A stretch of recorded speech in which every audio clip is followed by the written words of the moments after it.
For Miss Salome, okay na. From the perspective of, from your perspective, no, we would like to hear your verdict about the movie and the performance of Rose. At ano yung masasabi mo na ikaw ang naging inspirasyon ng pelikulang ito? Go ahead, go ahead. Sorry, I'm so overwhelmed. You are? Yeah, I am. And I didn't, like, going into this, I was, like, really happy that my input was sought. Because it's really important that my work and yung humanity ng sex workers was represented fairly. And I feel like parang yun yung pinaka na-communicate ng film sa akin. Na yes, we are human. Like, we are putting out a commodity that is very wanted. Like sex, like everyone wants sex. Everyone wants to see sex. Everyone wants to make porn. Pero a lot of people really forget that it comes from a real person with emotions. And parang, sorry na, overwhelmed. like I thought that it was important rin that it shown the dangers that we face and yung illegal nature niya and the harassment that we face from our followers and fans and the people that we meet on the street and how badly stigmatized it is, that the stigma actually like rips families apart. It did for me. Like, I was actually really surprised how much of the details of my story made it into the film, especially the scene where, you know, like I started exploring my sexuality with the photographer as well. And the way that parang naghiwalay kami ng nanay ko, ganun na ganun. Ganun na ganun? Yeah, ganun. Yung Hindi ko, ginawa ni Dolly I don't know how much of it, no, I don't know how much of it I shared with Pam, but I was like, yeah, it is that painful. Okay. And, you know, like, it's so important to me that this film is out there and is telling everyone, like, how, na meron kaming humanity that people often forget. Yes. Because they always feel that there's a separation between the product that we put out versus, you know, like, us as the worker. So, ayun rin, and it's really important rin to me that, na yun yung naging goal ng film, to push for the decriminalization of sex work. That is what we are pushing for talaga, especially the org that I'm in. I belong to the Philippine Sex Workers Collective, and activist groups formed by sex workers, yun talaga yung goal. Okay. Decriminalization. So yeah, it's really important to me. Okay. And I'm grateful. Thank Okay, you. Miss Salome, and finally, what do you think of the performance of Rose? It was really moving. The performance of the two leads was really moving and really it really tugs at your heartstrings, I believe. So yeah, thank you. Okay, and finally, if I may, we'll ask a rejoinder from Rose, no? Kung ano lang yung masasabi niya sa sinabi mo. Sinabi ni Salome sa acting. Sir Mario talaga. Well, first time kasi kami mag-meet ni Salome in person. Lagi kaming Zoom lang. Well, yeah, okay. ayun, sana nagustuhan mo yung movie. Sana, yun lang naman yung lagi namin pinag-uusapan din ni Derek before namin gawin tong film. Parang importante talaga na ma-feel ng mga tao yung pelikula. And yun, sana kahit papano na pakita namin sa movie na to talaga yung, alam mo yun, yung nafe-feel nyo sa ganitong work. So, yan. Thank you. Congratulations. Medyo parang naguluhan ako doon sa isang yung isang linya na it's here. Anyway, yung linya na parang parang hindi pera ang dahilan kung bakit ginagawa mo yun, kundi parang you just want to yourself, parang ganun. Tapos ngayon lang ako nakakita ng story about sex workers na kumbaga may pera, yung working on a regular job and then doing it for, yun nga, yung sabi mo, if you want to show love for yourself. Parang hindi ko siya ma-reconcile. Siguro para kay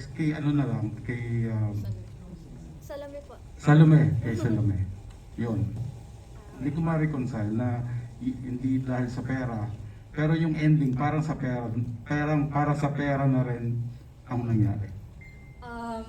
Gusto ko lang i-establish na tama yung sinabi mo, like it's hindi lahat ng kinds of sex work ay makakapag-flourish financially the same way that content creators, CamGirls, porn performers do. There are many different kinds of sex work, and there are some kinds of sex work that earn more than others. And I'm very privileged to be to be the kind of sex worker that earns enough for me to establish myself and make a living. Now, dun naman sa parang na hindi dahil sa pera that I find that I and other sex workers who like their job, it's very possible for us to find fulfillment. And lalo na for camgirling and making content in particular, because it is a creative endeavor. Like Kitty is very creative. She's an artist. And actually, like, part rin yun ng background ko. I am an artist. Yun yung tinapos ko in college. And parang yun yung kind of fulfillment that I get from my job. Like, I get many different kinds of fulfillment from my job. Like, I get creative fulfillment. I get to be creative. I get to be an artist. And what else? And yeah, like, if you are the kind of sex worker that takes pictures of yourself, makes content of yourself, parang like when you see yourself in a different lens, tama yung parang transformation na pinagdaanan ni Kitty, na the moment that she sees herself in her pictures, she sees her beauty, she sees her worth, and the fact na nababayaran siya for it, it's a really important and transformative process. So ayun, I hope that answers your question. Yeah, thank you very much. Gusto ko lang malaman kasi baka nasa maling industriya ako. Kaya ka-viable yan, hindi ang pagiging yung cam work.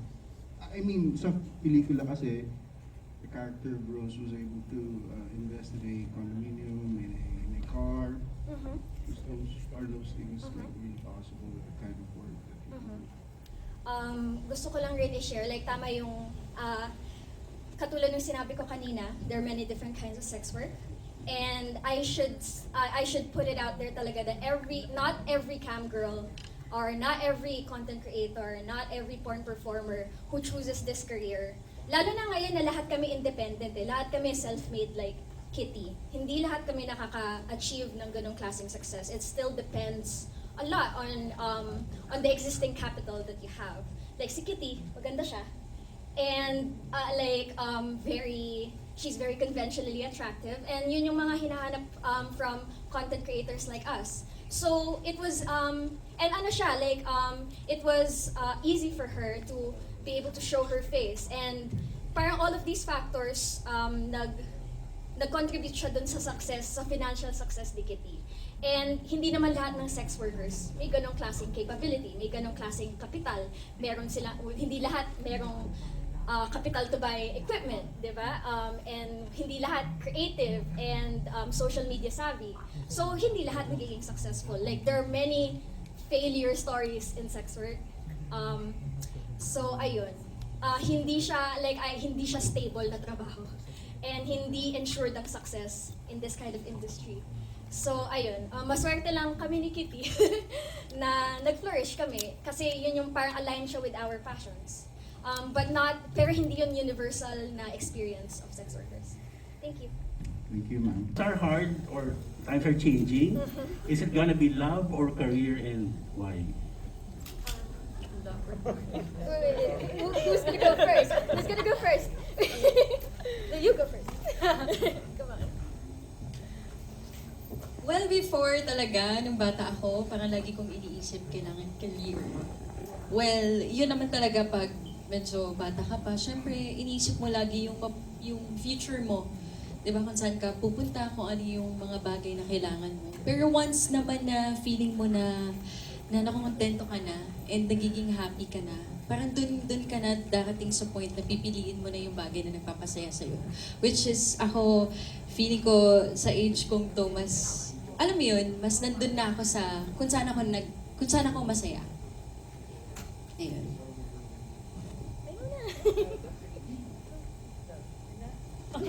Love or career? Marco. You're next, Marco.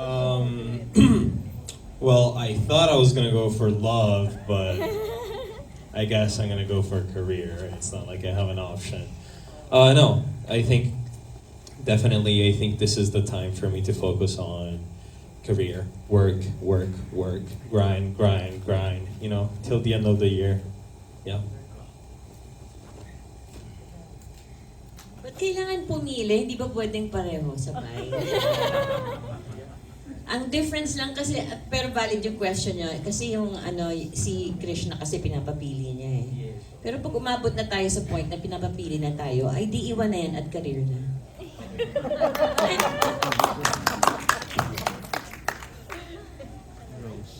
Salome? Ay, sige. Okay. Well, I feel like if you have a partner, a romantic partner, meron kayong sari-sariling boundaries and intimacy thresholds, right? And yeah, I do accept that a lot of people still believe in monogamy, and I understand that it's gonna be hard for partners of sex workers to to essentially to share their partners with the rest of the world, especially people who are performing in pornography like me. And I was faced with that kind of question in my past rin. And yun nga, like I really thought that was like a really important conversation that I had with my then partner that was really well represented in the film. And like the choice that I made then was that unahin ko muna yung career ko, because this career, tama rin yun sa film na this career, being in sex work, gave me, like it made me realize my worth, it gave me confidence, and it gave me financial stability. Like what more can you ask for from a job, diba? And yeah, I would choose that. I've fallen in love with my work. My work is my partner. So yun po, career. Of course, si Jean, last but not least. Kinabahan po ako bigla. For me po, I will choose both. Because I love my career and kakaridin ko po ang love. That's it for me po.